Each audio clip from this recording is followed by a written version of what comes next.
땅을 살아가는 사람들의 끝없는 관심과 공통된 화두가 있습니다. 그것이 바로 행복이라는 것입니다. 더 큰 집으로 이사를 가는 것도, 더 좋은 직장을 찾고 구하는 것도, 마음에 드는 사람과 결혼을 해서 가정을 이루는 것도, 명품 백을 사고 명품 옷을 사는 것도, 학생들은 열심히 공부하여서 더 좋은 학교에 진학하려고 하는 것도 모두가 더 행복하고 싶은 바람이 있기 때문에 그런 것입니다. 여러분, 그렇게 끊임없이 치열하게 행복을 위해서 노력했다면 우리 모두는 다들 더 행복해져야 할 것입니다. 그런데 문제는 우리가 살고 있는 이 시대는 그 어느 시대보다 더 풍요롭고 더 좋은 삶을 살고 있지만 행복하지 못하다는 것이 문제입니다. 행복을 꿈꾸고 행복을 찾아서 행복하기 위해서 그렇게 애쓰고 노력했는데 왜 행복하지 못한 것일까요? 어쩌면 우리는 행복을 엉뚱한 곳에서 잘못 찾고 있는 것인지 때문이기도 모르겠습니다. 여러분, 화면에 저분이 누군지 아시겠습니까? 저분이 내 사전에 불가능은 없다라고 얘기했던 나폴레옹입니다. 불란서의 황제고 유명한 정복자였고 한평생의 삶을 살면서 부귀와 영화를 온몸에 누렸던 대단한 사람입니다. 그런데 저 사람이 이런 고백을 했다는 것을 알고 계십니까? 내 평생에 행복한 날은 단 일주일 뿐이었다. 제 얘기가 아니고요. 여러분들 얘기가 아니고 누구도 가지지 못한 땅을 가지고 권세를 가지고 명예를 가지고 부귀 영화를 한 몸에 누렸던 나폴레옹이 내 평생에 행복한 날은 단 일주일 뿐이었다라고 얘기했다는 것입니다. 여러분, 우리는 이렇게 생각하잖아요. 내가 지금 돈이 없으니까 돈만 조금만 더 있으면 행복할 것 같다라는 막연한 기대를 가지고 살아갑니다.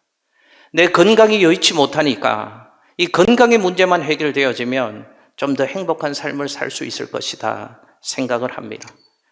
내가 지금 처해 있는 사회적 위치가 남들이 존경하지 못하는 위치에 있으니까 내가 좀 더 좋은 직장을 가지고 좀 더 좋은 위치에 올라가면 내 삶이 좀 더 행복해질 것이다 라고 생각하지만 나폴레옹의 저 고백은 그렇지 않다는 것을 우리에게 보여주고 있는 것입니다. 행복은 물질과 비례하지 않다는 것이고 행복은 조건에 달려있지 않다는 뜻입니다. 그렇다면 여러분, 우리가 행복을 꿈꾸고 노력했는데 행복하지 못하다면 행복을 가로막고 있는 걸림돌이 있다는 뜻입니다. 우리의 행복을 가로막고 있는 걸림돌이 어떤 것일까요? 여러분, 하나님의 말씀인 성경은 행복을 가로막고 있는 가장 큰 장애물은 다른 무엇이 아니고 다른 부족이 아니고 죄 때문이다 라고 하나님의 말씀인 성경은 우리의 행복을 가로막고 있는 원인을 정확하게 말씀하고 있습니다. 하나님 말씀인 로마서 3장 23절 말씀에는 이렇게 말씀합니다. 모든 사람이 죄를 범하였음에 하나님의 영광에 이르지 못한다 라고 말씀합니다. 여러분, 지구촌에 살고 있는 모든 사람은 단 한 사람의 예외도 없이 모두가 무엇이라고요? 죄인이라고 하나님의 말씀인 성경은 우리에게 말씀합니다. 우리 모두는 죄 중에 잉태가 되어졌고 태어날 때부터 죄를 가지고 태어난다는 것입니다. 이것을 원죄라고 합니다. 내가 행한 그 무엇과도 상관없이 어머니의 뱃속에서부터 태어나는 모든 사람들은 다 죄를 가지고 태어난다는 것입니다. 그리고 그 죄가 그 인생의 뿌리가 되어서 여러 가지 고통, 질병, 여러 가지 어려움에 시달리는 삶을 살아간다는 것입니다. 그러다가 결국은 죄 때문에 죽는 것이 죄인인 우리 인생이다 라고 하나님의 말씀인 성경은 말씀하고 있습니다. 그렇다면 보십시오.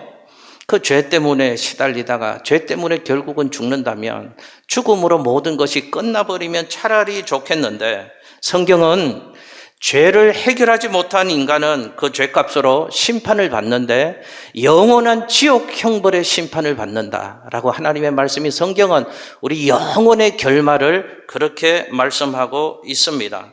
여러분, 행복을 가로막고 있는 가장 큰 장애물은 다른 무엇도 아니고 어떤 것의 부족도 아니고 죄라고 말씀을 하고 있다는 것입니다. 행복하고 싶어서 좀 더 행복한 삶을 살려고 그렇게 노력하고 애쓰고 발부동을 치는데 그럴수록 행복과는 점점 더 거리가 멀어지고 고단한 인생을 우리 모두 살아가고 있다는 것입니다. 죄를 해결하지 못하는 한 우리 인생의 갈증과 고통은 끊이지 않고 계속되어진다라는 것을 성경은 우리에게 말씀하고 있습니다. 그런데 행복하고 싶지만 죄를 해결하지 못해서 자꾸만 행복으로부터 점점 더 멀어져가는 우리 인생을 측은하게 여기는 분이 계십니다. 그분이 바로 하나님이십니다. 하나님은 우리가 그 무엇으로도 해결하지 못하는 행복을 가로막고 있는 죄의 문제를 해결하기 위해서 하나님 우리를 사랑하셔서 자기 아들 예수님을 우리에게 보내주셨습니다. 오늘 본문에 그 의미가 담겨 있습니다. 요한일서 4장 10절 말씀을 화면 보시고 우리 같이 한번 읽어보실까요? 함께 읽습니다. 시작. 사랑은 여기 있으니 우리가 하나님을 사랑한 것이 아니요 하나님이 우리를 사랑하사 우리 죄를 속하기 위하여 화목제물로 그 아들을 보내셨음이라. 아멘. 자, 보십시오. 하나님의 사랑이, 저는 목사이지만 하나님 사랑 속에 살고 늘 하나님 사랑을 말하지만 신비합니다. 신비합니다.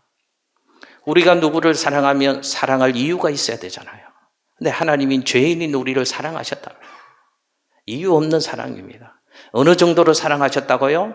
우리를 살려주시려고, 우리 대신 죄의 문제를 해결해 주시려고 하나님의 아들 독생자 예수 그리스도, 그분을, 우리의 죄를 모두 죄 대신 담당하시고 우리 대신 죄값을 받아서 십자가에서 죽게 하셨다는 것입니다. 그 예수님을 내가 믿고 그 예수님을 받아들이면 그 순간에 하나님이 우리의 믿음을 보시고 우리의 죄의 문제를 해결해 주신다는 것입니다. 죄의 문제가 해결되어지니 그때부터 비로소 이전에 누리지 못한 행복한 삶을 시작하게 되어진다는 것입니다. 제가 한번 여쭤보겠습니다. 여러분, 예수를 왜 믿어야 되는지 아십니까? 왜 예수를 믿어야 되는지 아십니까? 성공하기 위해서요? 부자 되기 위해서요? 건강하기 위해서요? 문제 해결하기 위해서요? 예, 예수 믿으면 예수님이 그런 모든 복을 주십니다. 예수 안에 당연히 그 복이 있습니다. 그런데 그것이 예수 믿는 핵심이 아니라는 것을 아셔야 됩니다. 예수 믿는 정답이 아니라는 것입니다. 우리가 예수를 믿고 교회에서 신앙생활하는 가장 큰 이유는 무엇인가 하면 행복을 철저하게 가로막고 있는 죄 문제를 예수 믿지 아니하고는 도저히 해결할 수 없기 때문에, 우리의 행복을 철저하게 가로막고 있는 죄의 문제를 해결하기 위해서 저는 예수를 믿고 우리 성도들도 예수님을 믿는 것입니다.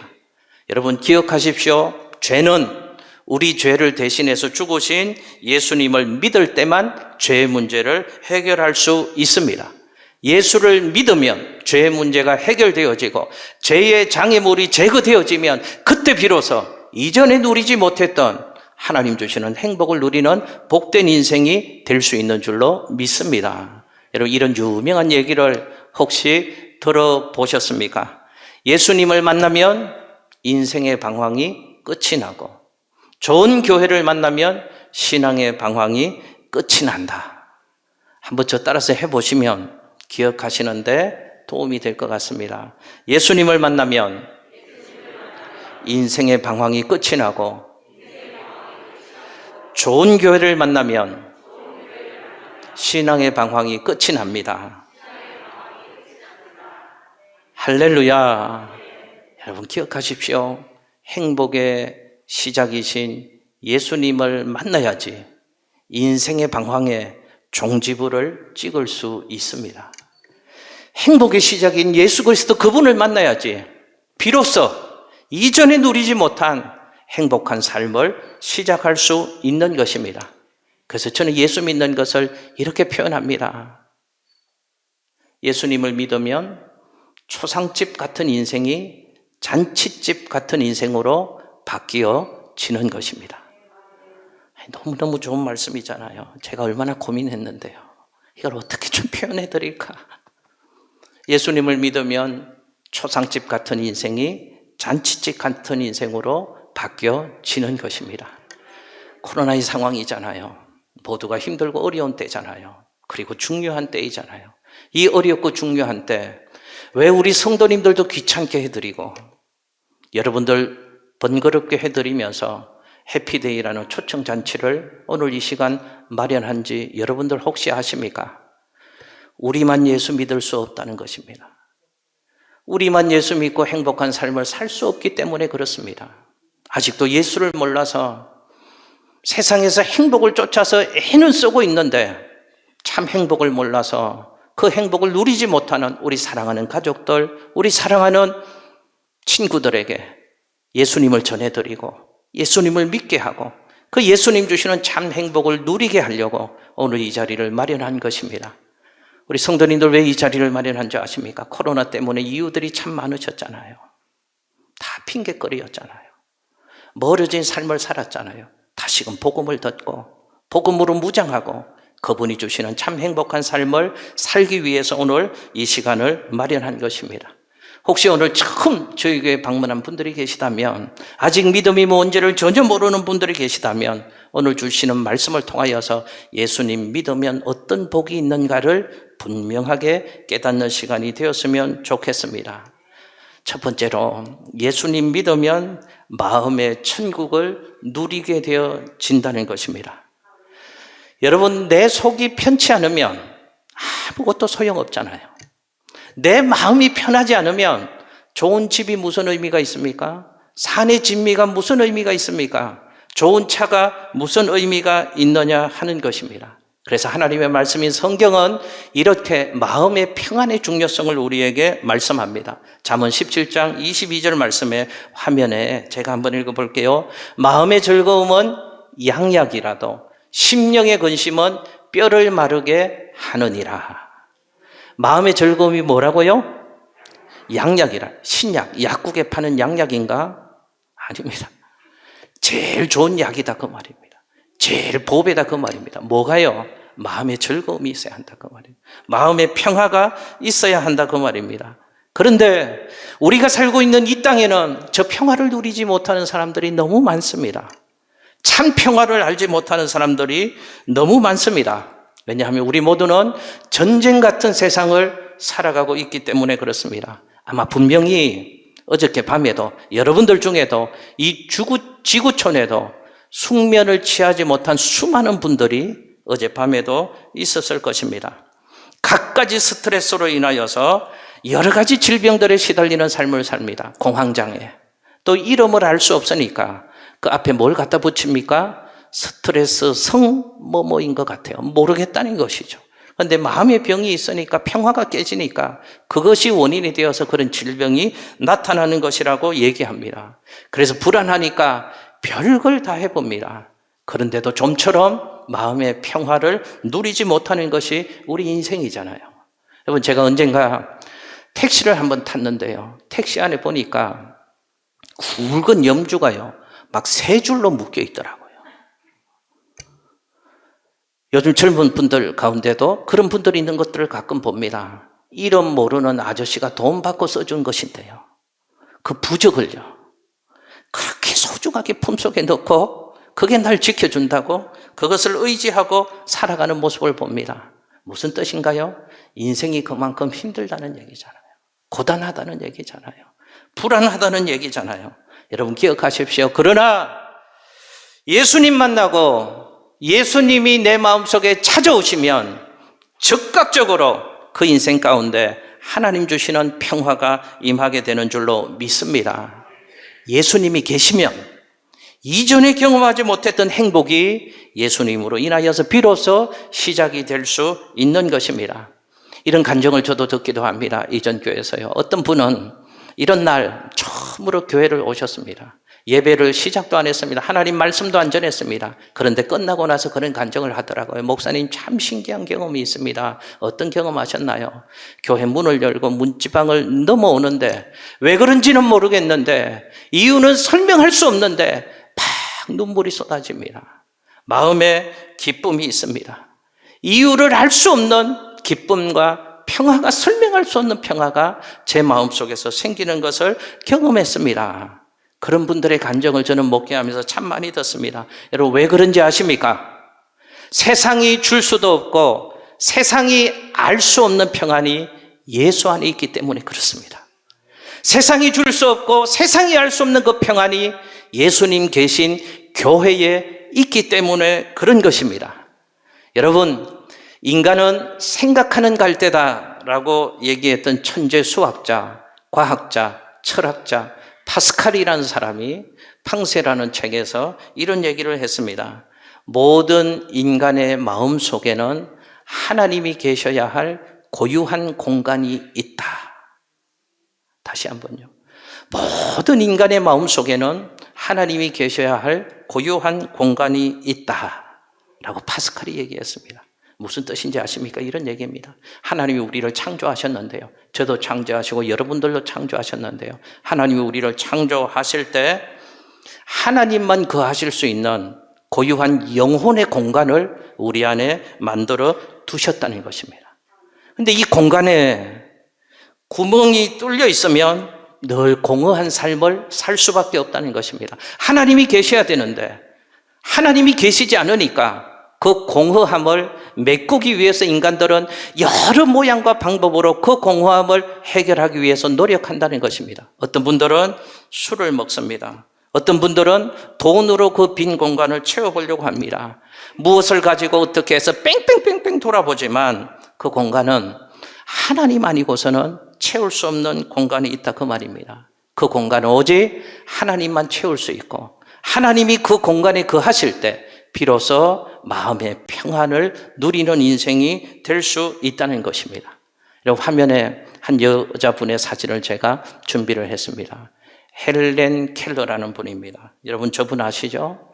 인생의 3중 장애를 겪으시고 평생 힘들고 어려운 삶을 사셨던 분입니다. 볼 수 없었습니다. 들을 수 없었습니다. 말할 수 없었습니다. 그런데 저 헬렌 켈러가 무슨 고백을 한지 여러분 아십니까? 내 인생에 행복하지 않은 날은 단 하루도 없었다. 아니, 제 고백이 아니라니까요. 부자분의 고백이 아니라니까요. 저 헬렌 켈러가 내 평생에 행복하지 않은 날은 단 하루도 없었다. 이해할 수 없는 얘기를 했답니다. 그 얘기를 듣고 일본을 방문했을 때 일본의 기자 한 분이 저 분에게 물었답니다. 그럴 수 있는 이유가 무엇입니까? 물었답니다. 그랬더니 이렇게 대답을 했답니다. 예수님을 마음속에 모실 수만 있다면 평생을 행복하게 살 수 있습니다. 예수님이 그 마음에 계시니까 상황과 환경과 조건을 초월하여 하나님 주시는 그 복을 누리고 일평생 나는 행복하지 않은 날이 단 하루도 없었노라고 고백하는 멋진 삶을 살아가는 인생 되게 해 주셨다는 것입니다. 여러분 성경 요한복음 14장 27절 말씀에 예수님이 이런 말씀을 하십니다. 평안을 너희에게 끼치노니 곧 나의 평안을 너희에게 주노라.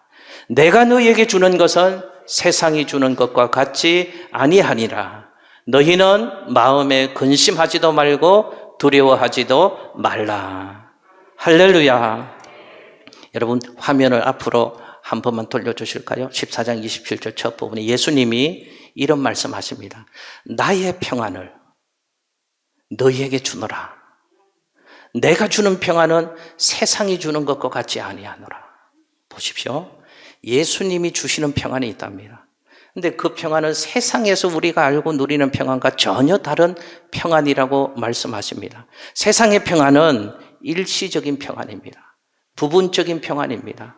표현을 하자면 마취제와 같은 것입니다. 진통제와 같은 것입니다. 그런데 예수님이 주시는 평안이 있다 그 말이죠. 그 평안은 참된 평안이랍니다. 영원한 평안이랍니다. 완전한 평안이랍니다. 여러분 저도 저 평안을 누리고 살거든요. 신비합니다. 그 평안은요, 폭풍 속에서도 누릴 수 있는 평안입니다. 그 평안은요, 죽음과 여러 가지 삶의 위험의 고비를 넘어서게 하는, 모든 근심과 두려움을 이기게 하는 신비한 평안, 예수님이 우리에게 주시는 평안이라는 것입니다. 여러분 축복합니다. 오늘 이 자리에 예배드리는 우리 모든 성도님들, 오늘도 처음 방문해 주신 모든 분들, 예수님 모시고 예수님 만나서 마음의 천국, 심령 평안을 경험하며 살아가시는 참 귀하고 복된 여러분들 되시기를 예수님 이름으로 축복합니다. 두 번째, 예수님을 믿으면 생활 속에 천국을 경험할 수 있게 되어집니다. 여러분, 교회 그냥 왔다 갔다 하는 거 말고요, 우리 성도님들도 잘 들으셔야 됩니다. 혹시 40년, 50년 믿어도 그럴 가능성이 있습니다. 교회만 왔다 갔다 할 수 있습니다. 그런 거 말고요, 예수님을 진짜로 믿으면, 진짜 신앙생활을 하면 예수님을 내 속에 모시고 예수님을 주인으로 모시고 예수님의 다스림을 받고 예수님께 이끌려가는 신앙의 삶을 살아가면 그 인생은 예수님 때문에 자꾸 점점 더 좋아지게 되는 줄로 믿습니다.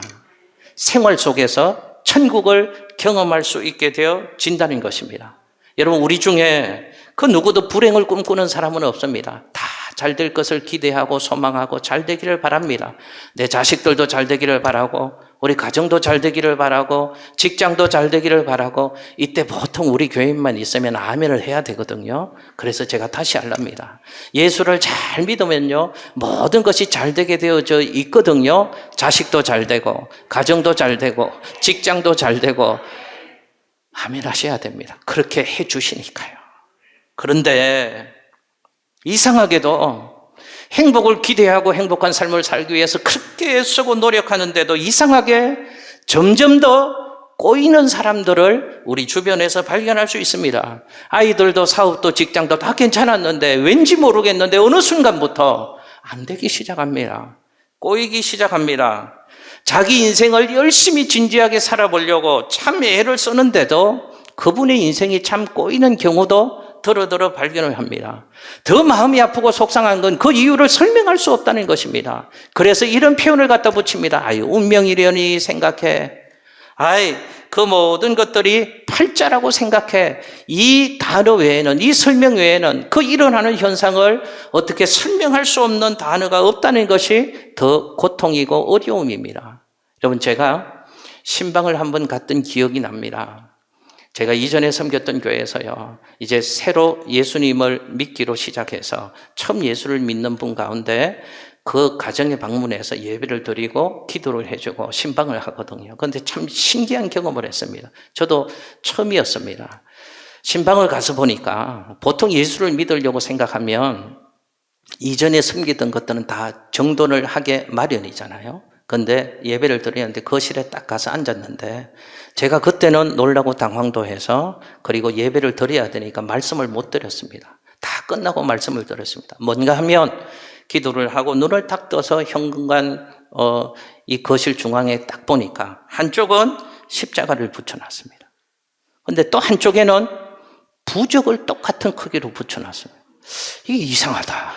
그래서 제가 혹시 좀 미안해 하실까봐 또 예배를 드리고 나서 잘 여쭤봐야 되겠다. 예배를 끝나고 여쭤봤습니다. 왜 둘 다 붙여놓으셨습니까? 저건 떼셔야죠 했더니, 목사님 죄송합니다. 둘 다 붙여놓으면 둘 중에 하나라도 빨리 나를 도와주실 거 아닌가, 급한 마음에 그렇게 붙여놨습니다. 진짜로 도움 받으려면 저거 떼셔야 합니다. 그때부터 도와주십니다. 그래서 제가 그것도 떼고요, 집안에 그동안 의지하고 살던 거요 다 모아서요 불태워버린 기억이 제가 한번 있습니다. 이해가 가죠? 어려움 만나면 지푸라기라도 잡고 싶은 마음 충분히 이해가 갑니다. 여러분 생각해 보셨나요? 왜 인생은 더 잘 살기를 원하고 행복하기를 꿈꾸는데 왜 자꾸만 일들은 꼬여가는 것이고 어떤 설명할 수 없는 힘에 이끌려서 이런 어려운 일들이 자꾸만 생겨나는 것일까요? 하나님의 말씀인 성경은 그 문제에 대해서도 분명한 해답을 우리에게 제공합니다.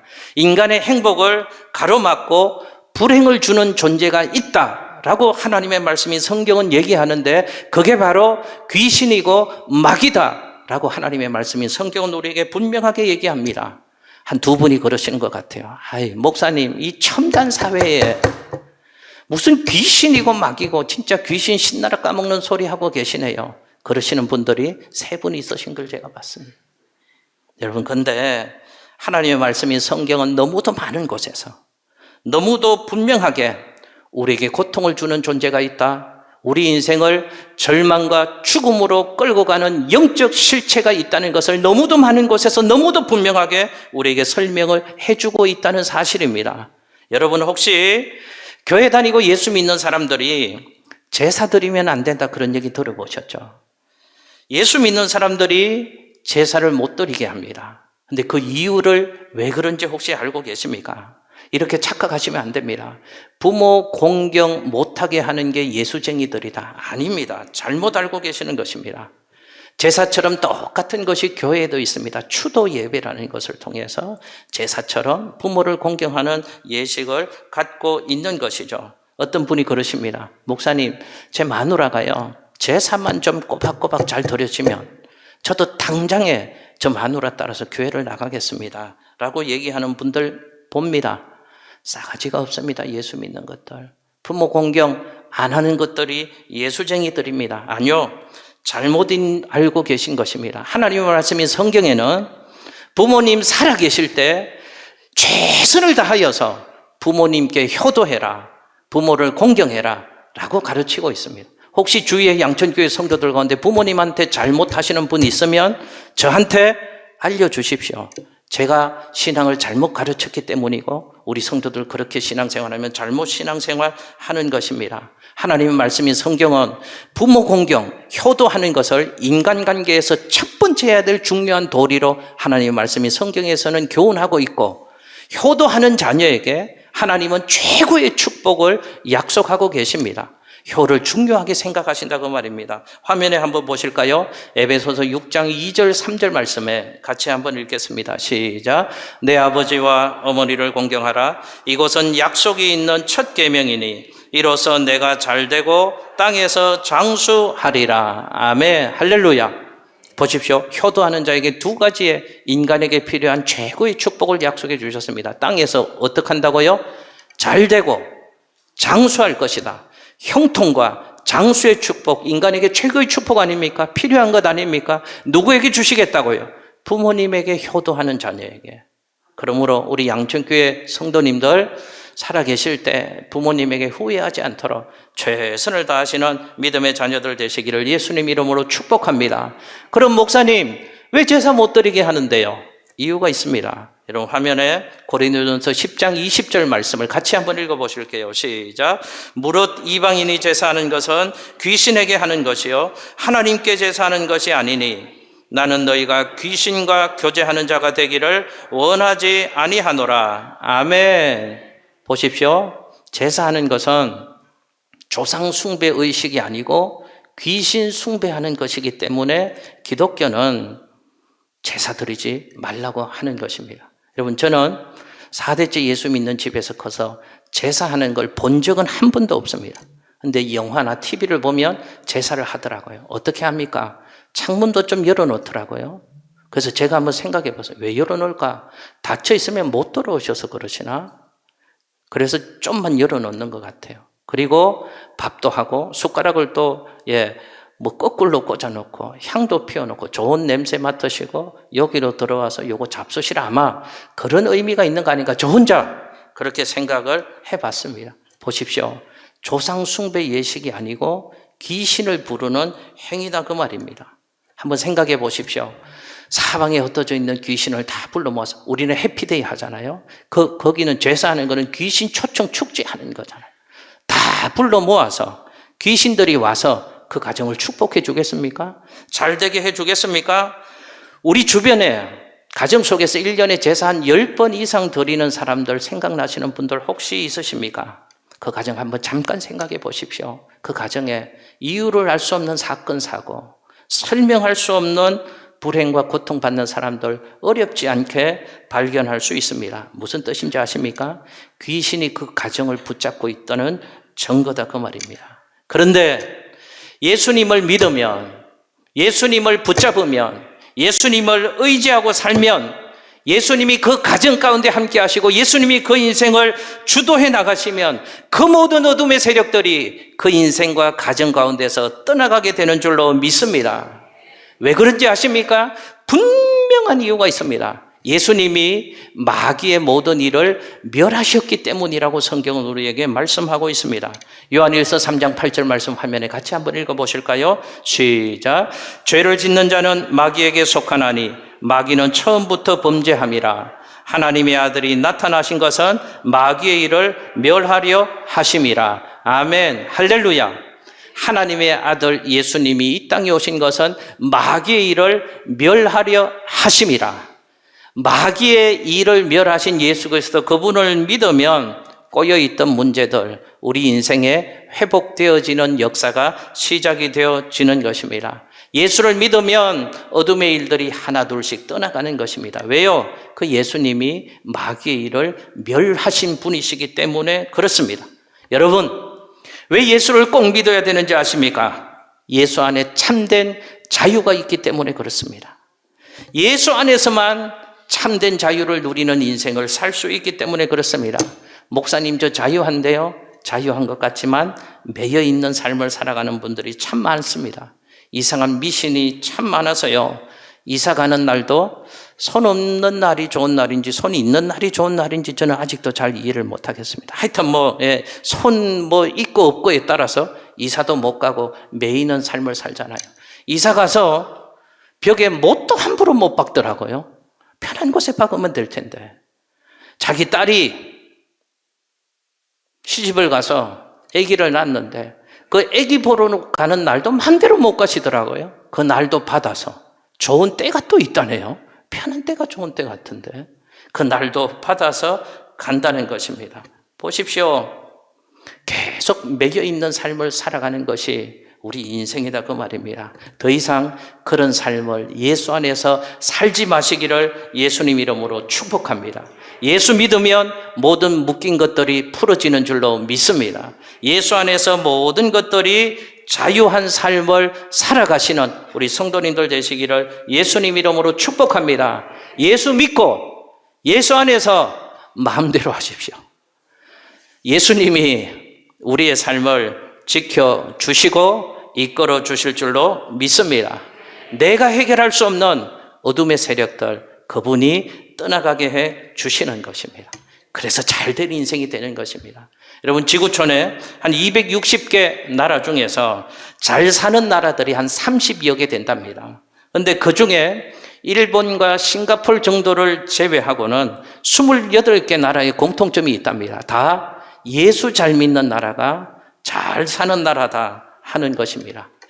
우연이라고 생각하십니까? 아닙니다. 강력한 증거가 있습니다. 우리나라가 그 증거입니다. 대한민국이 그 증거입니다. 우리나라 한번 생각해 보십시오. 땅덩어리도 작잖아요. 지하 자원도 부족하나요? 사람도 숫자도 많지 않잖아요. 지구본 있잖아요. 지구본. 세계 여러 나라 있는 거. 그 지구본 조금만 빨리 돌리면 대한민국 놓치기가 쉽습니다. 어디 있는지도 모르는 그 나라. 여러분, 그 나라가 미국을 견제하는 강대국이 되었잖아요. 세계 어디도 함부로 할 수 없는 강대국이 되었잖아요. 물론 우리 선배들이 땀 흘리고 수고해 주신 결과이기도 할 겁니다. 그러나 절대 그것만으로는 아니라는 것을 우리 모두 알고 있습니다. 120년 전 이 땅 가운데 복음이 들어왔습니다. 보릿고개, 눈물 나는 고통의 시간들, 그 수치를 씻어버린 건 다른 이유도 있겠지만 신앙의 힘이 한강의 기적을 이루었다. 역사를 보는 바른 눈을 가진 사람들은 그렇게 대한민국을 해석하는 것이죠. 축복합니다. 예수 믿어서 여러분 안에도 그런 좋은 변화의 역사가 일어나게 되시기를 예수님 이름으로 축복합니다. 마지막 하나만 살펴보겠습니다. 예수 믿으면 죽음의 문제도 해결하고 그래서 죽음 앞에서도 평안한 삶을 살아갈 수 있다는 것입니다. 여러분, 인간에게 가장 큰 공포와 두려움이 무엇일까요? 죽음의 문제입니다. 죽음 앞에서는 아무것도 할 수 없습니다. 그래서 절망합니다. 이렇게요. 에고. 그거 외에는 사람이 죽음의 문제 앞에서 할 수 있는 게 없기 때문에 그렇습니다. 그러나 기억하십시오. 죽음의 문제도 예수를 믿을 때 해결할 수 있는 것입니다. 여러분, 죽음을 이기고 부활하신 분이 계십니다. 그분이 바로 예수님이십니다. 예수님이 십자가 위에서 2000년 전 우리의 모든 죄를 대신 담당하시고 우리를 대신해서 죽으셨다가 죽음의 문제를 해결하셨기에 죽음에 매여 있지 않으시고 사망 권세를 이기시고 부활하신 것입니다. 죄와 죽음을 이기신 예수님을 믿으면 우리도 예수 안에서 죄의 문제를, 죽음의 문제를 해결하는 인생이 될 수 있는 줄로 믿습니다. 예수님을 믿고 죽음의 문제를 해결한 사람은 죽음 앞에서도 그래서 담대할 수 있는 것입니다. 죽음 앞에서도 평안할 수 있는 것입니다. 죽음 앞에서도 침착할 수 있는 것입니다. 저는 목사니까 여러분들보다 장례 예식을 많이 집례하고 그런 현장을 많이 봤습니다. 제가 깨닫는 게 하나 있습니다. 정말 그 표현처럼 해같이 빛나는 얼굴로 마지막 죽음의 관문을 통과하고 이곳에서 저 영원한 곳으로 이사 가시는 분들의 얼굴 표정이 해같이 빛나는 얼굴로, 천사 같은 얼굴로 죽음의 관문을 통과하는 많은 성도님들, 우리 믿음의 선배를 봅니다. 왜 그럴까? 저 확신이 있기 때문에 그렇습니다. 요한복음 5장 24절 말씀에요. 내가 진실로 진실로 너희에게 이르노니 내 말을 듣고 또 나 보내신 이를 믿는 자는 영생을 얻었고 심판에 이르지 아니하나니 사망에서 생명으로 옮겼느니라. 아멘. 할렐루야. 예수를 믿고 내 죄 문제가 해결되어졌고 죄가 가져다 주는 죽음의 문제, 심판의 문제도 예수 안에서 해결되어졌다는 것을 확실하게 믿는 사람은 이 확신이 있는 것이죠. 나는 오늘 죽어도 하나님 계신 천국에 갈 수 있다 라는 확신이 있기 때문에 죽음 앞에서도 침착할 수 있는 것입니다. 죽음 앞에서도 평안하고 담대할 수 있는 것입니다. 기독교 신앙, 이 믿음 가진 사람은 죽음에 직면하는 모습이 분명히 다릅니다. 물론 교회만 왔다 갔다 하는 사람 말고요. 그런 사람도 좀 목회하면서 봤습니다. 우리 권사님도 우리 성도님들은 절대로 그러지 않았으면 좋겠습니다. 죽음 앞에서 사시나무 떨듯 떠는 분도 봤습니다. 얼굴이 사색이 되는 분들도 예수를 믿는다면서 저럴 수가 있나? 목사가 그 얘기를 다 못하지만 제 마음에 고민이 될 때도 들어 있습니다. 그러나 예수 정말 믿는 사람은, 예수님이 내 죽음의 문제, 죄의 문제, 심판의 문제, 죽음의 문제를 해결하셨다는 것을 분명히 믿는 사람은 죽음 앞에서 담대하고 평안할 수 있는 것이죠. 죽은 사람을 앞에 두고 노래하는 게 기독교잖아요. 이걸 잘 이해 못하는 사람은 싸가지 없는 것들이라고 하면, 싸가지 없어서 그런 게 아닙니다. 피도 눈물도 없는 것들이, 눈물 많습니다. 저는 아버지, 어머니 얘기만 해도 울컥하는데요. 80이 넘으신 부모님만 생각해도 울컥하는데 왜 안 슬픕니까? 그 얼굴 뵐 수 없고, 그 음성 들을 수 없고, 그 사랑받을 수 없고, 그 기도 들을 수 없는 게 슬픔이잖아요. 그러나 죽음 너머에 영원한 부활신앙, 천국신앙이 분명하게 있기 때문에, 슬픔을 넘어서는 영원한 소망이 우리 안에 있기 때문에 우리는 슬픔을 넘어서는 찬송과 예배를 하나님 앞에 드릴 수 있는 것입니다.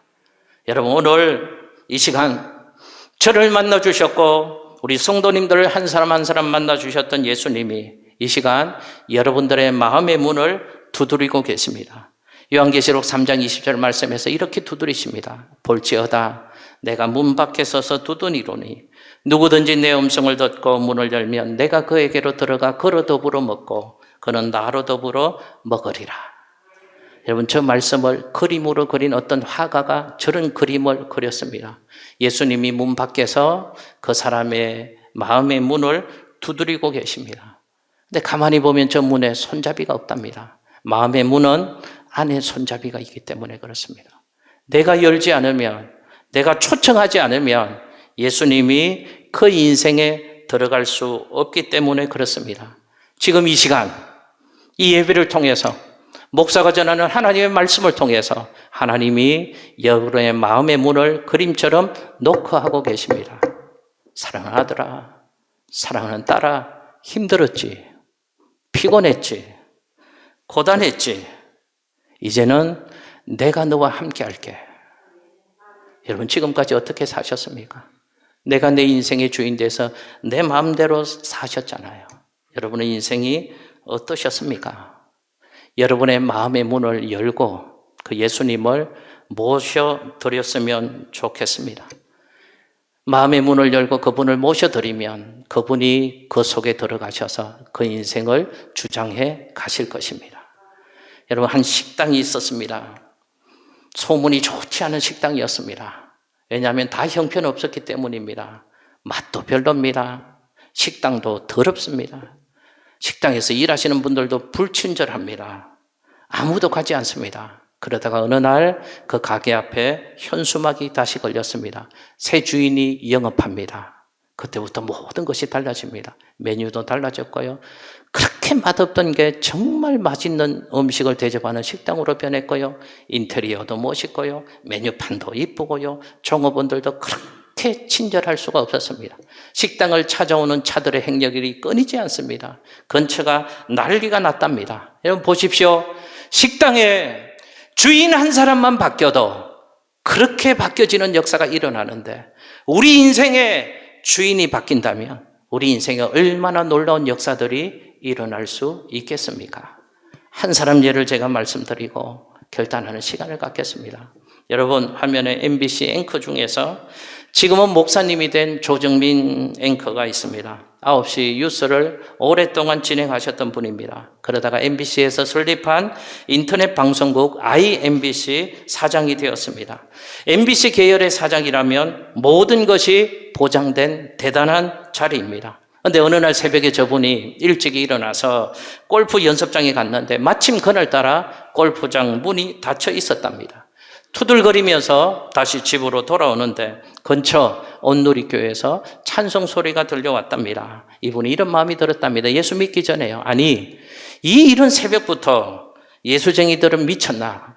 잠도 안 자고 저 광신자들이 미쳤나 보다. 그런 마음이 들어서 교회 가서 이 광신자들이 새벽부터 뭐 하나를 한번 살피러 갔답니다. 들어가 보니까 가관이랍니다. 울면서 기도하는 사람, 소리 지르는 사람, 이상한 소리, 방언이라고 하잖아요. 방언으로 기도하는 사람, 이분이 이런 마음이 들었답니다. 야, 이 광신다들 난리가 났구나. 새벽부터 이 광란을 하는구나. 그런 마음이 들어서 MBC PD 수첩에다가 이 광신도들의 현장을 제보하기 위해서 2주 동안 잠입 취재를 하려는 목적으로 2주 동안 새벽 예배를 열심히 참여했답니다. 하나님을 만났습니다. 하나님을 만났습니다. 그 말씀이 내게 주시는 말씀 같고 찬송이 내 얘기하는 것 같고 하나님 앞에서 눈물 흘리고 무릎을 꿇고 그 다음 날부터 아내의 손을 잡고 그 교회에 출석하고 새가족 성경 공부를 하면서 하나님 주시는 은혜를 받기 시작했답니다. 깨달아지더랍니다. 그렇게 치열하게 그 자리에 올라가려고 자기가 열심히 살았던 그 인생은 방송인으로서 매일 나쁜 소식, 더러운 소식만 전했는데 교회에서 예수님을 알고 보니까 온 백성에게 미칠 큰 기쁨의 좋은 소식이 있다는 것을 발견하게 되었습니다. 너무너무 행복했답니다. 너무너무 감동을 받았답니다. 그래서 이분이 그 좋은 자리에 사표를 냈답니다. 그리고 40대 후반에 미국에서 신학교 공부를 하고 그리고 교회를 개척해서 예수 모르는 사람들 예수를 믿으라고 예수 안에 참 행복이 있다고 복음 전하는 삶을 살아가고 있다는 것입니다. 보십시오. 그 인생을 변화시킨 분이 예수입니다. 그 전에는 그 자리에 올라가려고 그거 붙잡으려고 치열하게 전쟁 같은 삶을 살았던 그 인생이 예수님이 그 인생을 얼마나 기쁘게 했으며 예수 안에 참된 행복이 있다는 것을 그분이 발견했기 때문에 그렇게 치열하고 붙잡고 얻으려고 했던 그 모든 것을 다 버릴 수 있었다는 것입니다. 참 행복이 예수 안에 있다는 것을 발견했기 때문에 참 보배가 예수님이라는 것을 발견했기 때문에 그렇습니다. 그날 만났던 예수님, 오늘 처음 교회에 오신 여러분들도 만날 수 있기를 예수님 이름으로 축복합니다.